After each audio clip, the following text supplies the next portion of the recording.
Hi all. So I'm so excited to share with you my final project. I've actually been waiting to share this book. It was one of the first ones I read as I was reading books for this particular class, and it had been on my read list for quite some time now. And you guys may have already read it, probably have already read it, but it's called The Book Thief by Marcus. I'm not going to say his name right. Zuska. Zuska. Um, Zusak, maybe. Oh, sorry. Anyway, Book Thief. Oh my goodness. Very long book. Um, but after I read this book, I absolutely knew that I was in love with it and thought it would be perfect for a classroom read. So, for the lessons I'm going to share with you today that I have come up with for the Book Thief, I've targeted probably the ninth grade level. Um, as I was kind of looking through resources and things out there, I saw a lot of things that were tailored to even the eighth grade level and some a little bit above that, and even some like above level readers for maybe even a sixth grade, seventh grade level. So, but again, this book just really lends itself to attacking lots and lots of standards because there are so many different pieces to this book that you can go lots and lots of different ways with it. But I went ahead and picked four lessons that I kind of thought highlighted some of the pieces of the book that I was really intrigued with.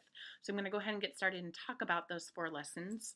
And the first one happens to be a close read. So close reads are really popular right now. Um, and it's where you read a book more than once or a section of a book more than once, but you do different things every time you read it. And so the close read that I am sharing with you today happens to be about the very, very first part of the book, which is really what hooked me, and I really couldn't put it down. I read it pretty quickly for the most part for the amount of time I have to read each day before somebody's wanting something. Um, and that is the prologue of the book.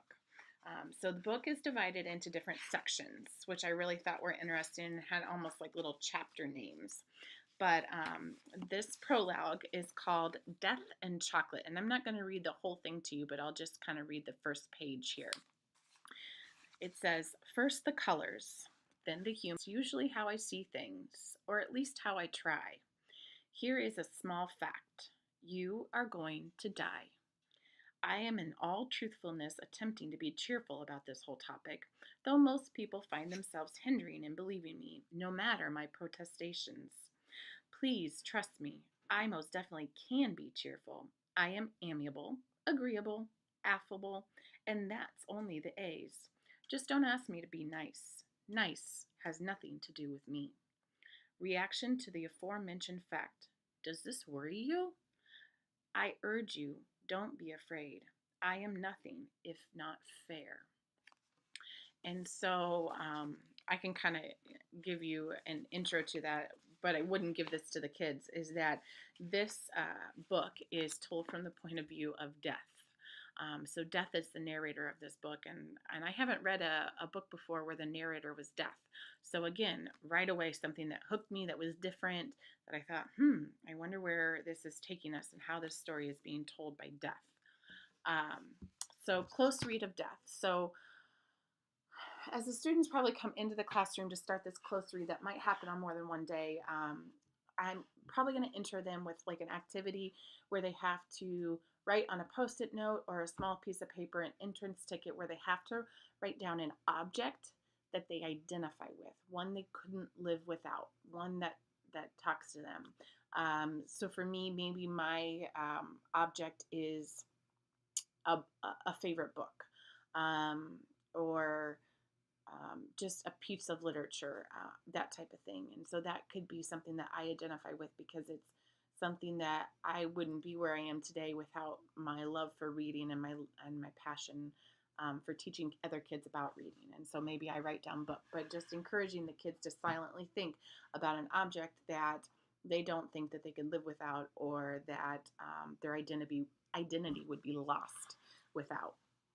And then so the reason for doing that is because Liesel has this attachment to books. She finds her first book, The Grave Digger's Guide, on the ground near her brother's gravesite, which is one of the very first scenes we come upon, is Liesel's brother dying in this train ride with her biological mother, and her being taken to her foster parents, where she lives out her time during the World War II time period.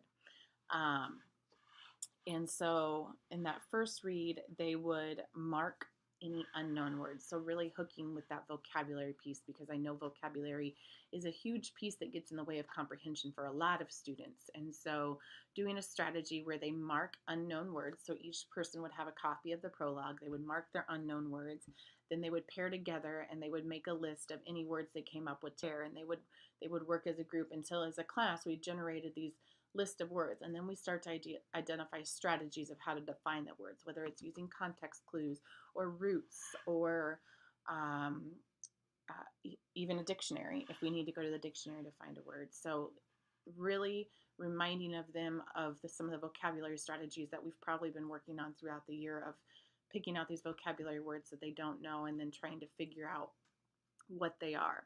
So that is kind of the first read, letting them hear it and doing something with it that's pretty. It's not gonna push them too much, I guess. Something they're already familiar with. Then in the second read, they would be working with figurative language, and for this, I would have a graphic organizer. I have that here. So with figurative language, the different parts or the different types of figurative language, again, it's probably something we've been working on, unless this is one of the first novels. And in that case, it might be a time to teach simile, metaphor, hyperbole, personification, and doing a little lesson on those types of. I did a focus lesson on that.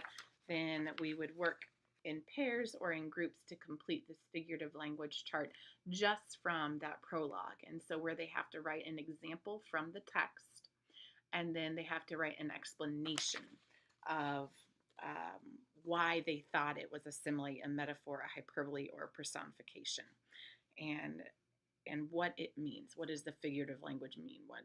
What did that mean? For example, from if further in the reading on page 3, it says, "A color will be perched on my shoulder," and that's Death saying that.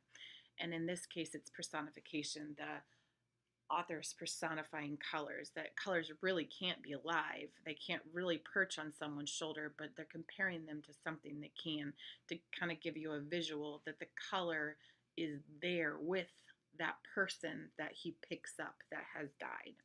And so in that case, the students would choose personification. And so they would work together to find different examples of figurative language, because this book is chock full of figurative language. It's an awesome way to teach figurative language and come up with different figurative language lessons throughout the book. And then the third read would be about the narrator. So the narrator is Death, and that's a huge part of the book, and helping students to understand why this book is different, because it's told from death, and why did the author choose death, and what tone did the author set by choosing death as the author. And so in this case,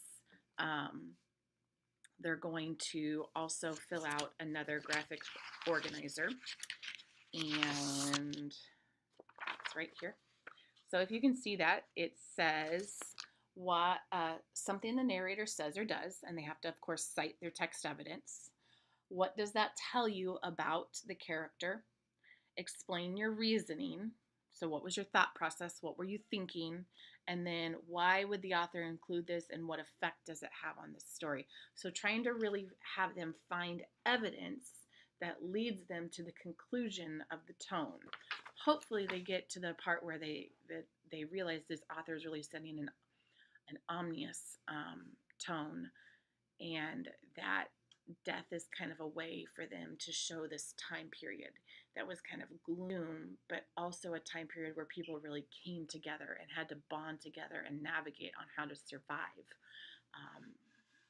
And it shows a variety of characters from all different points of view during World War II.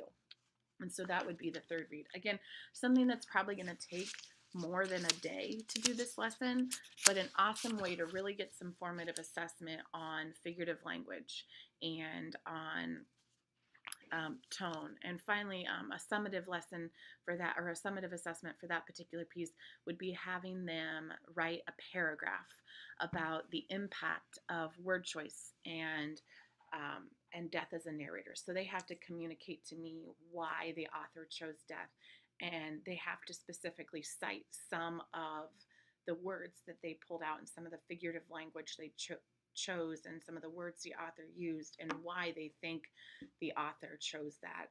And that would be kind of a summative assessment for that array, I guess, of lessons. So that's one lesson that's going to end up taking several days, and it's going to give me several pieces of formative assessment on figurative language, on tone, on point of view, even on vocabulary from that very first day, some formative assessment on some of the words that the kids are picking out as they're working in groups, circulating around, trying to see, who's cueing into what words, what students already know those words and are able to share with their partner what those words mean. So those types of things. So that's my first lesson, kind of a big lesson. The rest of the lessons probably are going to take some time, but not quite as intense, I guess, in terms of amount of time.